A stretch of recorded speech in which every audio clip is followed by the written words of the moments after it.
जंतर मंतर पर आज अनूठा नजारा दिखा। यहाँ पर एक तरफ किसान संसद लगी थी, लेकिन नीचे असली सांसद बैठे हुए थे। संयुक्त किसान मोर्चा के बैनर तले यहाँ पर लगातार हर रोज किसान संसद चल रही है और आज 14 दलों के सांसद भी यहाँ पर इनके समर्थन में पहुंचे थे और उन्होंने कहा कि जिस तरह से ये मोर्चा आगे बढ़ रहा है, आज न कल सरकार इन किसानों के आगे जरूर झुकेगी। ऐसा नहीं लगता कि कोई जंतर मंतर पर लगी किसान संसद में शिरकत करते राहुल गांधी। अकेले राहुल ही नहीं, 13 और विपक्षी पार्टी के सांसद भी किसान संसद पहुंचे।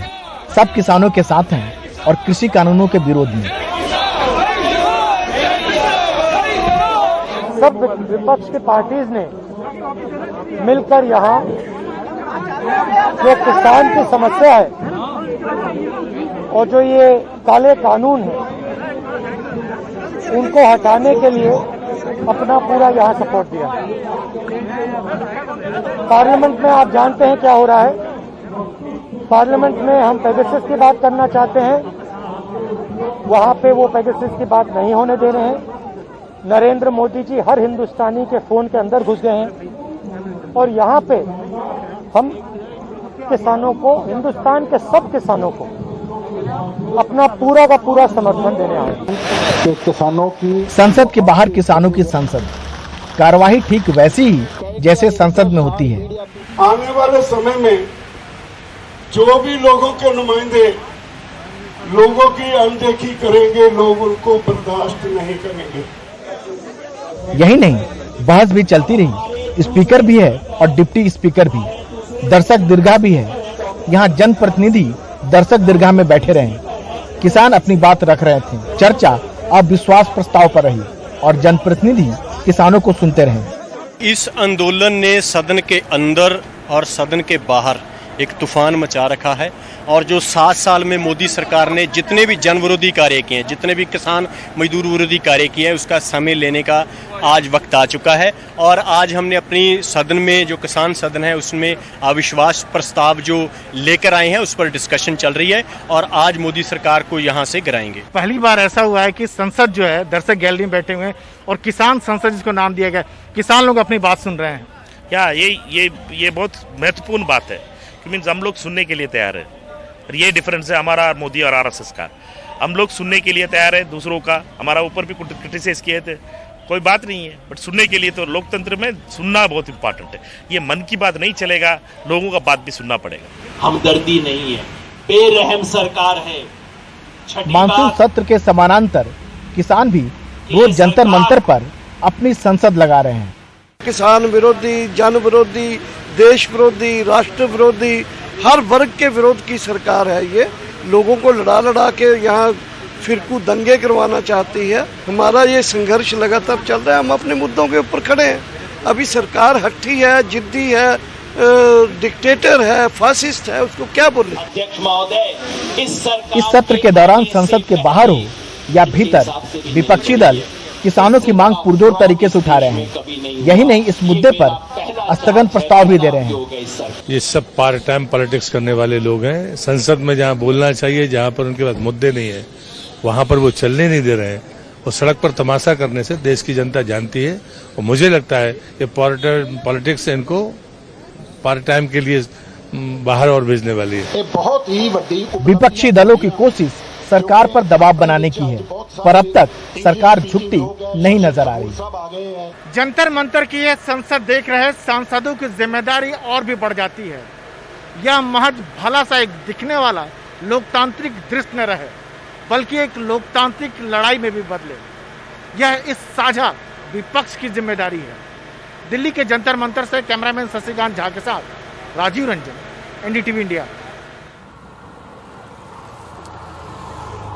क्या राज ठाकरे की महाराष्ट्र नवनिर्माण सेना और भारतीय जनता पार्टी के बीच दोस्ती हो रही है? जब से शिवसेना से राज ठाकरे अलग हुए हैं, तब से ये सुगबुगाहट होती रही है कि बीजेपी और मनसे की साठगांठ हो सकती है या अंदर से हो चुकी है।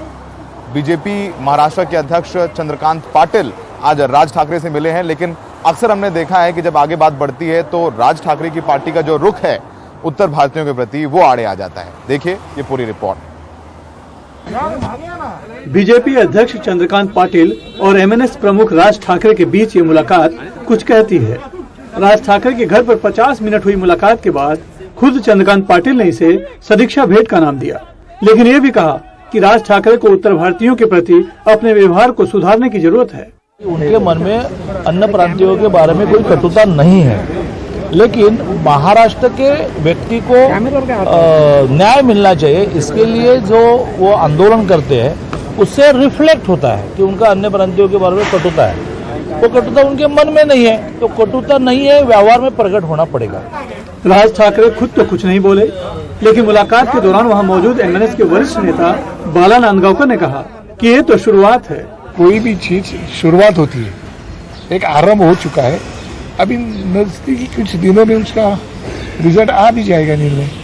चंद्रकांत पाटिल और राज ठाकरे के बीच 15 दिन में ये दूसरी मुलाकात है। शिवसेना से 2 दशकों पुरानी दोस्ती टूटने के बाद बीजेपी दुश्मन के दुश्मन को दोस्त बनाने की कोशिश में है। मुंबई में सिर्फ एक नगर सेवक वाली पार्टी एमएनएस को बीजेपी की तो मराठी वोटों में सेध मारकर शिवसेना को पटखनी देने के लिए बीजेपी को एमएनएस की जरूरत है। हिंदुत्व का मुद्दा दोनों को एक साथ लाने में सहायक बन सकता है, इसीलिए दोनों ही दल एक दूसरे के साथ आने की संभावनाओं की तलाश कर रहे हैं। बीजेपी प्रदेश अध्यक्ष चंद्रकांत पाटिल ने इसे सदिच्छा भेंट कही है, लेकिन बंद कमरों में इसी तरह की मुलाकातें ही राजनीतिक दोस्ती और दुश्मनी का कारण बनती हैं। मुंबई से cameraman Praveen Rohit Sunil Singh, NDTV India के लिए। और इसी के साथ देश प्रदेश में रुक रहे हैं एक ब्रेक के लिए। ब्रेक के बाद आपको दिखाएंगे कर्नाटक में और लंबा हुआ रात का कर्फ्यू।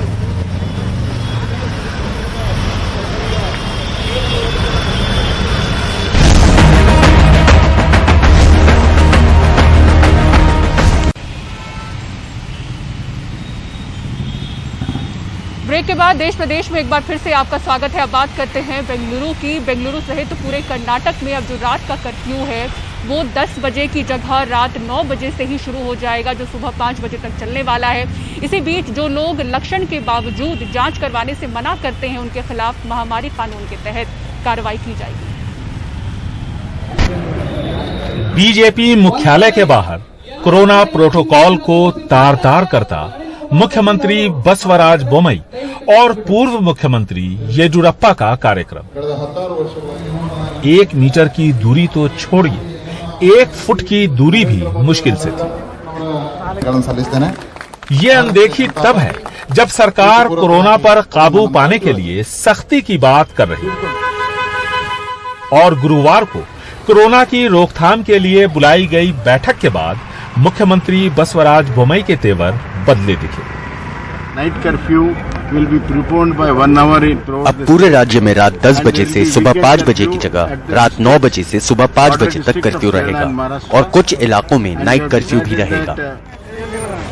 इसके अलावा कुछ और सख्त फैसले लिए गए, जैसे रात के कर्फ्यू का सख्ती से पालन होगा। रैपिड एंटीजन टेस्ट की जानकारी भी लैब फौरन बीबीएमपी को देंगे। 3 से ज्यादा संक्रमित मरीज एक जगह पर पाए जाने पर उसे फौरन माइक्रो कंटेनमेंट जोन घोषित किया जाएगा। महाराष्ट्र और केरल से आने पर आरटीपीसीआर की नेगेटिव रिपोर्ट अनिवार्य है। महाराष्ट्र और केरल से सटे जिलों में वीकेंड कर्फ्यू रहेगा। 9वीं से 12वीं तक स्कूल चरणबद्ध तरीके से 23 अगस्त से खोले जाएंगे। रेलवे स्टेशन, बस अड्डों और भीड़ भाड़ वाली जगहों पर टेस्टिंग बढ़ा दी गई है।